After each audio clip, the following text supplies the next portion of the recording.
Hello friends, I hope everything is fine with all of you. तो आज देखते हैं कि निफ्टी ने कैसा परफॉर्म किया और हमारा ट्रेड बनता था कि नहीं बनता था। तो ये निफ्टी का फ्यूचर्स का चार्ट है। जैसे कि मैं बोलता हूँ कि हम पहले फ्यूचर्स का चार्ट देखते हैं, क्योंकि हमें वीवेप देखना होता है कि वीवेप की डायरेक्शन कौन सी है, अपवर्ड है या डाउनवर्ड है। जिस डायरेक्शन में वीवेप होगा हम उसी डायरेक्शन का ट्रेड लेंगे उस दिन। तो आज हम देख सकते हैं कि सुबह से वीवेप डाउनवर्ड की डायरेक्शन शो कर रहा है। तो आज हम डाउनवर्ड के ट्रेड पे ज़्यादा फोकस करेंगे, सिर्फ डाउनवर्ड के ट्रेड पे ही फोकस करेंगे। एंड तो अगर वीवेप, फर्स्ट कंडीशन हमारी ये है कि वीवेप की डायरेक्शन क्या है, ठीक है। अब वीवेप हमें नीचे का शो कर रहा है तो हमारी डाउनवर्ड की ट्रेड बनती है। दूसरा, अब हम चलते हैं ट्रेडिंग व्यू पे।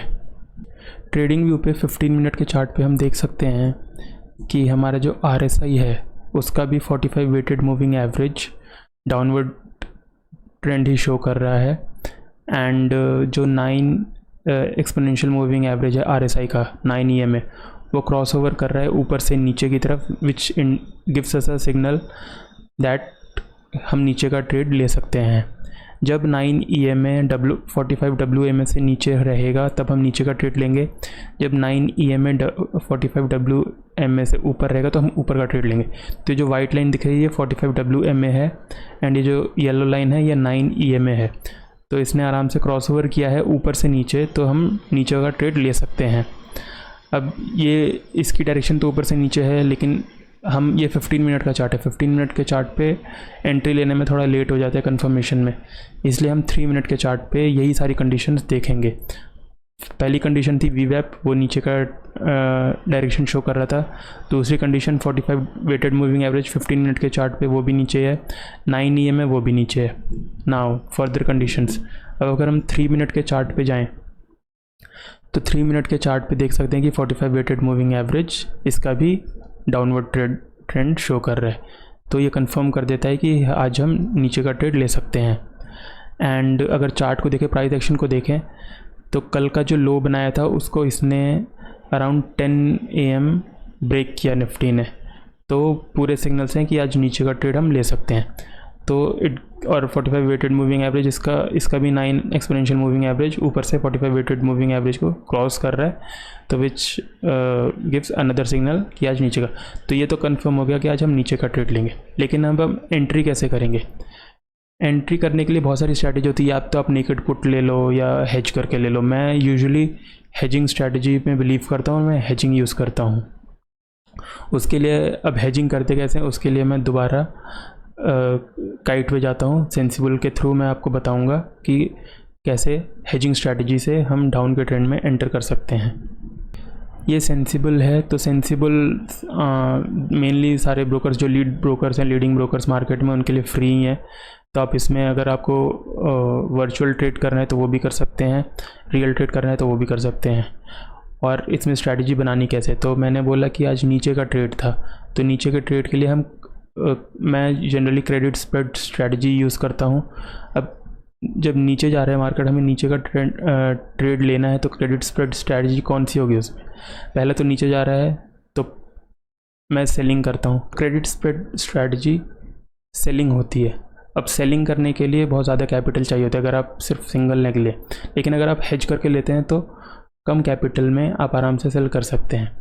तो यहाँ पे क्रेडिट नीचे जा रहा है, सेल करना है तो कॉल सेल करेंगे, ऑब्वियस सी बात है। अब कॉल सेल करेंगे एक लेग और एक दूसरा लेग कॉल बाय करेंगे, ठीक है। तो इसमें हम अपनी इस स्ट्रैटेजी को बोलते हैं बियर कॉल स्प्रेड स्ट्रैटेजी, ठीक है। अब अगर इस पे नीचे जाएंगे तो यहाँ पे बेरिश का ऑप्शन है, यहाँ पे बेरिश में जाएंगे तो यहाँ पे बियर कॉल स्प्रेड लिखा हुआ है। अगर आप इस पर क्लिक कर देंगे तो ये आपको प्री डिफाइंड अपना एक ट्रेड बना के दे देगा।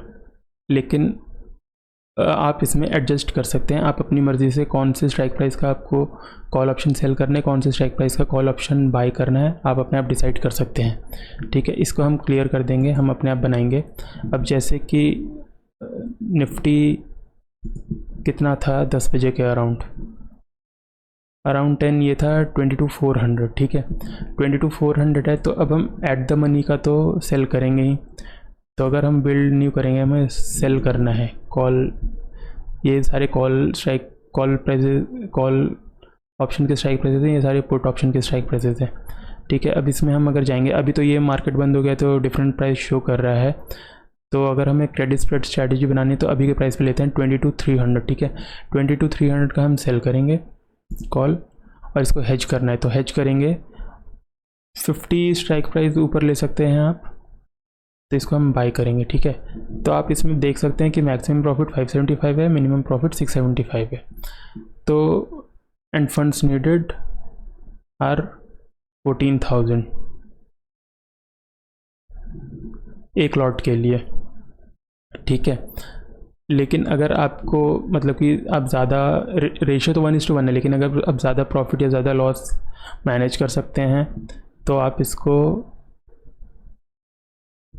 50 पॉइंट के डिफरेंस की जगह 100 पॉइंट का डिफरेंस ले लो, ठीक है। अब 100 पॉइंट का डिफरेंस हो गया। मैक्सिमम प्रॉफिट है 1000, मैक्सिमम लॉस 1500, 4068, अराउंड 1500। तो मार्केट कितना भी ऊपर या नीचे चला जाए, फंड्स नीडेड इज 15,000 ओनली।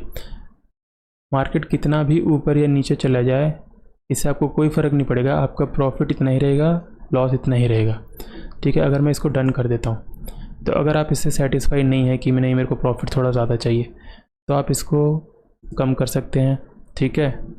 और सेल जो किया उस लेग को कम किया एंड जो बाई किया उस लेग को कम किया।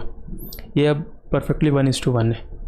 तो अब आप इस ट्रेड को एग्जीक्यूट करके आप ट्रेड में एंटर कर सकते हैं। अब जैसे जैसे मार्केट नीचे जाएगा आपका वैसे वैसे प्रॉफिट बनता रहेगा, ऊपर जाएगा तो लॉस होगा। लेकिन ये सेफ स्ट्रैटेजी है, इसमें ज़्यादा प्रॉफिट नहीं होगा, ज़्यादा लॉस नहीं होगा, कैपिटल भी कम रिक्वायर्ड है और आप आराम से ट्रेड ले सकते हैं। अब कल देखते हैं कि कल क्या सीन है निफ्टी का। जैसा कि सेंट्रल पिवट पॉइंट हमें शो करता है कि कल क्या रेंज रहेगी, मूवमेंट रहेगी ज़्यादा, क्या होगा, डायरेक्शन तो नहीं पता चलेगी बट मूवमेंट रहेगी कि नहीं रहेगी ये हम देख सकते हैं। जैसे कल मैंने बोला था कि CPP का अगर सेंट्रल पिवट पॉइंट्स इनका अगर रेंज कम रहता है तो अगले दिन मूवमेंट ज़्यादा रहती है। तो कल जैसे फ्राइडे को रेंज ज़्यादा थी तो मूवमेंट कम हुआ, कल रेंज कम थी थोड़ी शो कर रहा था ये, तो मूवमेंट ज़्यादा। अब ये भी 3742 के अराउंड ही है, तो कल भी अराउंड 200 का हाई लो के बीच में डिफरेंस रह सकता है, मतलब मूवमेंट रह सकती है बट इट्स नॉट श्योर। तो कल देखते हैं कल क्या होता है। That's it for today, till tomorrow, take care, bye bye.